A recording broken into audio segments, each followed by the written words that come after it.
Assalamu alaikum. I'm Dr. Awais Khalid, Senior Registrar from Medical Unit 5. Today we will going to discuss about the malabsorption syndrome and how to approach a patient of malabsorption. 18-year-old female presented in medical OPD with diarrhea off and on for many years and fatigability. On examination, she was cachexic, pale, mild pitting edema over the both legs. There was rash noted over the lower back. What could be the possibility in this case? Regarding the scenario, reviewing it, we have the female with chronic diarrhea, weight loss, and fatigability. She has anemia and pitting edema, and the rash is also present. All these findings favor the diagnosis of malabsorption due to celiac disease. And how will you investigate her? We have to go for the complete blood count to see type of anemia and any acquired infection present in the patient. We have to see the TLC count and platelet count, whether they are decreased. As they are in megaloblastic anemia, they can be decreased. And look for the other in particular specific investigation like anti-TTG antibodies, anti-gliadin, anti-endomysial antibodies. Anti-TTG antibodies are the most specific, present in 99% of the patient with celiac disease. The gold standard test for this case will be duodenal biopsies. And how will you manage her? Gluten-free diet will be advised to the patient, and we have to correct her anemia. For that, iron supplementation and B12 should be replaced depending upon the type of anemia she is having, and she should be prescribed vitamin D as well as calcium supplementation. So, what is malabsorption? It's a defective mucosal uptake of and transport of adequately digested food and nutrients, including vitamins and trace elements like calcium, magnesium, zinc. As we know from the previous knowledge of anatomy and physiology, the food particle when we take food, it is digested in the stomach.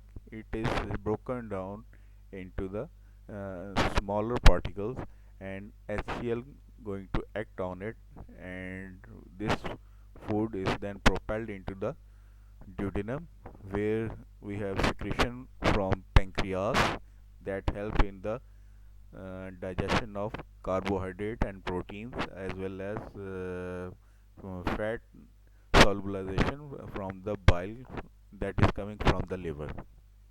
These particles, proteins, carbohydrates, water, nutrients are and iron mostly are absorbed in the jejunum, while the vitamin B12 and bile salt are absorbed in the terminal part of the small intestine, that is ileum.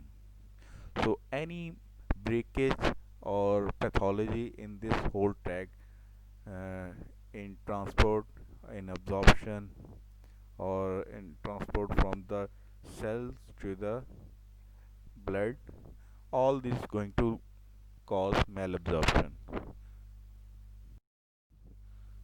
So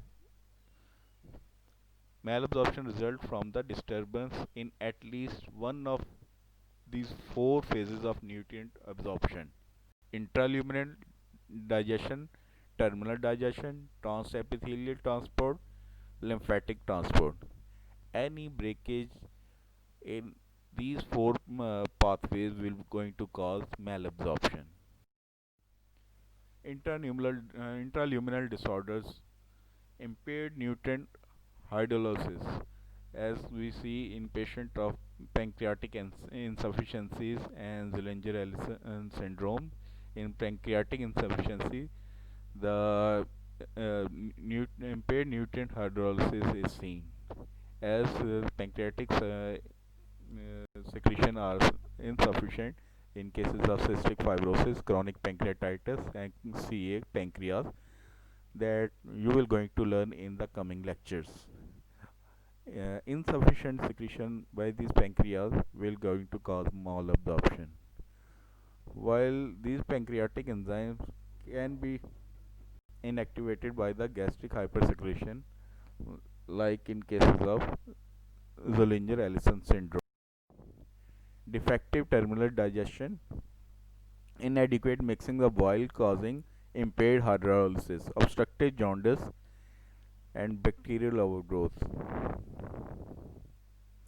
These bile salt, uh, um, this bile is mixed with this food particles and they form micelles. These micelles are micelle formation is necessary for the fat absorption in the ileum. Rapid transport of the food through the gut. Impaired in this rapid transport can be seen in patients with gastroenterostomy, partial gastrectomy, increased bile salt loss in the feces in cases of structural damage to the small intestine like Crohn disease and terminal ileal resection where the portion of the ileum is resected and there will be lack of absorption of the fats as well as vitamin B12. Lack of intrinsic factor will cause pernicious anemia in cases of B12 deficiency. Disorder of transport in the intestinal mucosal cell. Defect in the brush border hydrolysis like lactase deficiency that could be acquired or congenital. Acquired causes are like celiac disease and Whipple's disease. Defect in the epithelial transport in cases of celiac disease, tropical sprue, lymphoma, and Whipple disease. These we'll going to discuss later in the lecture. Disorder of transport of from the mucosal cell, lymphatic obstruction in cases of tuberculosis, lymphangiectasis, and abdominal lymphomas. So these are the clinical features we are going to see in the patient of malabsorption. Starting from the CNS, we have depression, lethargy, night blindness because of vitamin A deficiency, anemia, folate, and iron and B12 deficiencies. We could have anglostomatitis, glossitis because of iron, folate, and B12 deficiency, bleeding gums because of vitamin C deficiency, and on the body we have follicular hyperkeratosis due to vitamin A deficiency, acrodermatitis enteropathica due to zinc, Kalinoukia due to iron, paresthesias, tetany, calcium, magnesium deficiencies, and impaired wound healing, chronic diarrhea, sorry, purpura, easy visibility, and osteoporosis, vitamin D deficiencies, and osteomalacia, proximal myopathies, peripheral neuropathies because of B12 deficiency, and pitting edema due to hyperlipidemia. These are all the clinical features that we could uh, see in patient of malabsorption. They might not be present all in the same patient, but presence in but their presence in the context of the chronic diarrhea will favor the malabsorption. So the most important complaint that we have from the patient of malabsorption is the diarrhea. Uh, it is an increase in stool mass, frequency, or fluidity, typically greater than 200 gram per day, is called diarrhea. The In severe cases, stool volume can be exceed by more than 4 liters a day, and without fluid resuscitation, because of such fluid loss, death can occur. So diarrhea will be the first complaint of the patient. The other will be the area, and due to the fat malabsorption, passage of pale, bulky, malodorous stool, and these stools float on the top of the toilet water and are difficult to flush. This is the typical history for the steatorrhea that patient will going to give to you in OP. Weight loss and fatigability because of anemia and excess muscle wasting and loss of nutrients will going to cause the weight loss. Chances of weight loss increases in diffuse diseases involving the intestines such as celiac disease and Whipple disease. Flatulence and abdominal distension. Because of unabsorbed food, there will be the bacterial fermentation, gaseous production will be present, and hydrogen disulfide and methane gases will be produced that will going to cause the flatulence. And because of this flatulence, patient could have abdominal distension and cramping abdominal pain. Patient have edema due to hypovolemia from the chronic protein deficiency. Extensive obstruction of the lymphatic system, as seen in intestinal lymphangiectasia, can cause protein loss. With severe protein depletion, ascites can be seen. So, anemia resulting from malabsorption can be either microcytic or macrocytic iron or B12 or folic acid deficiency anemia. Iron deficiency anemia is often seen is a manifestation of celiac disease. Ileal involvement in Crohn disease or ileal resection can cause megaloblastic anemia due to the vitamin B12 deficiency.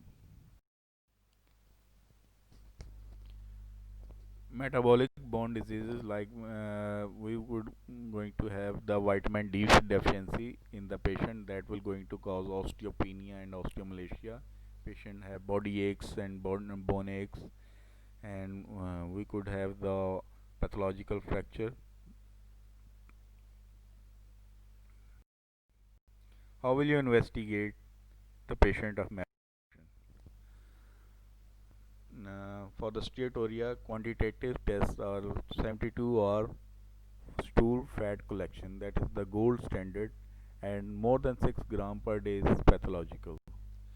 Uh, it's a bit difficult test to perform for the patient, as to collect 72 or stool collection, that is difficult for patient. So qualitative tests like Sudan 3 stain and acid steatocrit, that is gravimetric assays, are done. But the gold standard is 72 hour stool fat collection. D-xylose test, that is test to see the defect in proximal small bowel.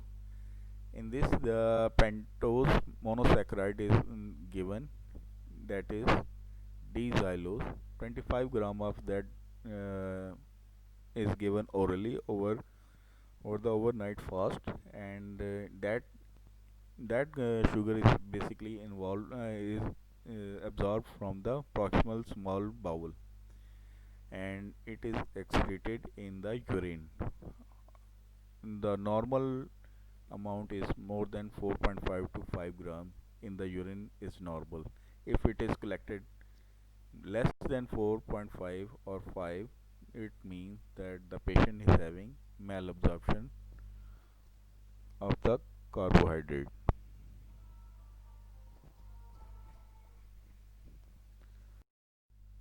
The barium studies, they will going to help in identifying the obstructive lesion, and also uh, help us in the demarcating the disease. Like on the top left, we have the normal barium studies, and the second right upper is the patient with celiac sprue. Jejunal diverticulosis is seen in the left lower picture, and the last one, the right lower, is the patient with Crohn disease. Endoscopy. Gross morphology gives the diagnostic clue. Reduced duodenal fold and scalping of the duodenal mucosa is seen in cases of celiac disease. There will be the duodenal atrophy, duodenal atrophy, and biopsies will be done to establish the diagnosis. Lesion can be patchy, diffuse in patchy and specific in cases of Crohn disease and lymphoma, infectious causes, diffuse and specific in diseases of Whipple disease, diffuse and non-specific in cases of celiac and tropical sprue. Suspected pathology, wireless capsule endoscopy can be done. However, by this wireless capsule endoscopy, we can't take the biopsy, so it's only for the diagnostic purpose. So celiac disease is the first major malabsorptive disorder that you will going to also come across in your exam in the MCQs as well as in short questions. And it is an autoimmune disorder in which there is antibodies are generated against gliadin component of the gluten that is present in the wheat, and the patient used to tell the history of chronic diarrhea on taking the wheat and wheat products. This is also called splenic sprue, celiac sprue, sorry. And so this is the picture showing the celiac disease pattern, as gluten that is present in wheat, rye, oat, and barley. Uh, it is then broken down into the smaller particles, and gliadin is released, and the antibodies will be going to form against this gliadin, and this immunological response will be going to cause the atrophy of villi, and there will be loss of villi, and that will going to result in the malabsorption. Celiac crisis is patient of celiac disease having severe dehydration. So two possible mechanism of pathophysiology are considered. Number one is immunological response to the antigen in the gluten, and the current hypothesis that is gliadin sensitive T cells that recognize the gluten derived peptide epitopes and develop an inflammatory response which produces mucosal damage. This is the again the picture that shows the molecular view of the pathogenesis. The gliadin and the antigen is transported by trans tissue glutaminase, and this is demeridated to the gliadin, which is then attached to the antigen presenting site of the T cell, and they will cause B cell to form anti-gliadin, anti-endomysial, and anti-tissue transglutaminase antibodies. As a result of which, the villi will be lost. Uh, Villi are present in the duodenum and also in the uh, jejunum. The duodenum total length is about 20 centimeter, and the jejunum length is 2.5 to 3 meters. Because of presence of this villi, the cross-section area of this small intestine is increased. That helps in the absorption. And because of this disease, the celiac disease, there will be the loss of this increased area and will cause the malabsorption. Genetic factor also play an important role, and we have seen that the HLA-DQ 2 is found in 98% of the patient with celiac disease from European. There are many autoimmune disorders that are linked with this celiac disease. Dermatitis herpetiformis, that is also discussed in the scenario of this as in the earlier scenario of malabsorption. The patient has a rash over the back, lower back.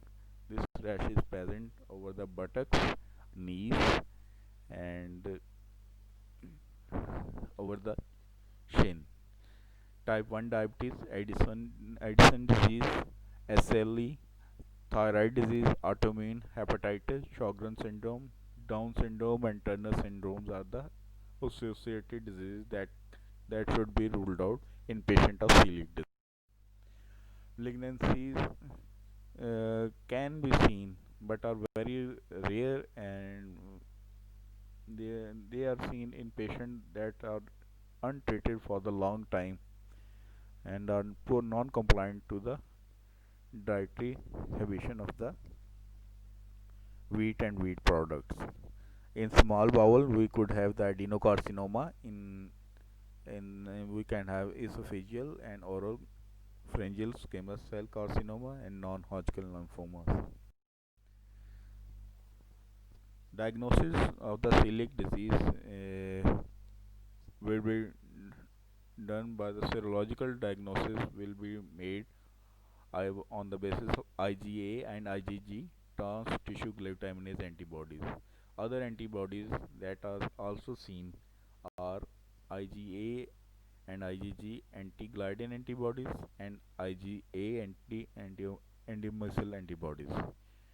Anti-endomysial antibodies are seen in 90 to 95%. Anti tissue transglutaminase antibodies are 99% specific, while gliadin antibodies are 70%. On histopathology, there will be subtotal and total villus atrophy.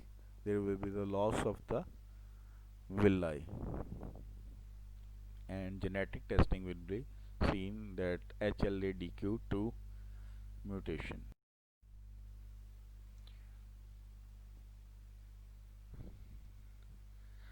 Another thing that help in the making the diagnosis of the celiac disease, that whenever the patient is allowed to have the gluten diet, the symptom will going to reappear by the reintroduction of this gluten. The other malabsorption disease of malabsorption is tropical sprue, that is seen in tropical region. There is abnormal flattening of the villi and inflammation of the small intestine mucosa due to the chronic uh, infection from the various bacteria. People with tropical sprue do not disturb nutrients properly, do not absorb the nutrient properly, especially B12 and folic acid. Intestinal bacterial overgrowth and increased plasma enteroglucagon result in the retardation of small intestine transit. Because of repeated infection there in the jejunum and ileum mucosa lead to the damage to the mucosa and will going to result in the folate and B12 deficiency. These are the organisms Klebsiella, E. coli, and Enterobacter species and Cyclospora that are seen in tropical. Bacterial overgrowth of the small bowel. Normally, the small intestine is sterile, and there could be the normal count of the bacteria found in the small intestine is 10 raised to power 4, and if it is increased from 10 to 5, 10 to power 5 to 10 to power 8, the chances of malabsorption will be increased because of the bacterial overgrowth, as these bacteria will going to uh, imbalance the bile acid reabsorption and nutrient and water absorption will going to cause the diarrhea. This can be seen in patients with small intestine diverticula, blind loop syndrome, strictures, diabetes, and scleroderma. So we can diagnose by D-xylose test and culture of the aspiration. Treatment will be by giving antibiotics, tetracycline, ciprofloxacin, metronidazole, and amoxicillin. Another disorder is the Whipple disease, and it is very rare and involves not only the GIT tract but also brain, heart, joints, and eye. Trophirema Whippleyi is the causative organism that is found in this patient, that is the main culprit causing the Whipple disease. Trophirema Whippleyi is found both intracellularly and extracellularly, grow slowly in acid vacuoles of the cells. We have periodic acid shift. Diestrase is a resistant inclusion on light microscopy, confirmed by the characteristic trilaminar cell wall. PCR is the gold standard that can be done on the duodenal tissues, lymph nodes, and fluid cells, and peripheral blood cells. Abnormal labs will be inflammatory markers like CRP and ESR will be raised, anemia of the chronic disease, and malabsorption symptoms like hypoalbuminemia, edema, pallor will. The hallmark of the uh, uh, this disease is the presence of foamy macrophages in the small intestine lamina propria. The macrophages contain periodic acid shift positive diesterase resistance granules that represent lysosomes stuffed with partially digested bacteria. So these are the GI symptoms. Diarrhea is 75% of the cases. Most of the symptoms are related to the GIT. 70% of the patient symptom will be related to GIT. Steatorrhea, weight loss, protein losing, enteropathy, ascites, hepatosplenomegaly in 5% of the cases. Musculoskeletal symptoms will be present 65%, seronegative arthritis, sacroiliitis, cardiac symptoms will be seen, feature will be seen in 10% that are pericarditis, myocarditis, endocarditis, and arthritis of the coronary arteries. Neurological manifestation are seen in 10 to 40%, and it consists of apathy, myoclonus, fits, dementia, meningitis, cranial nerve lesions.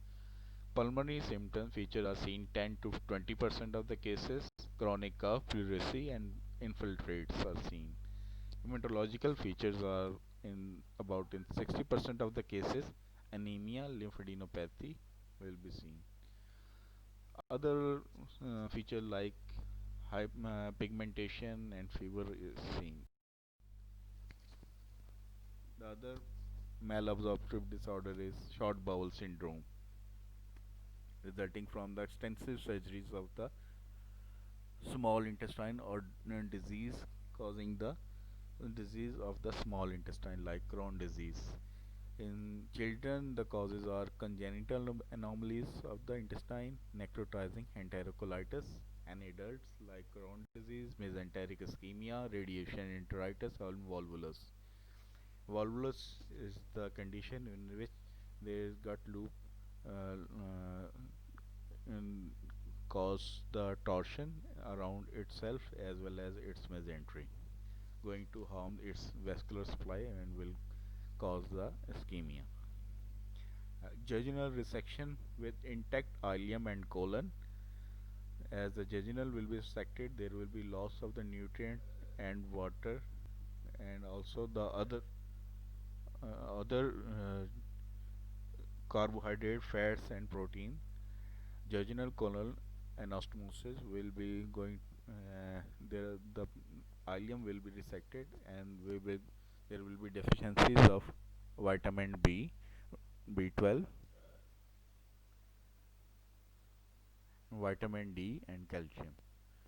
Jejunostomy, jejuno-ileal resection, and colectomy.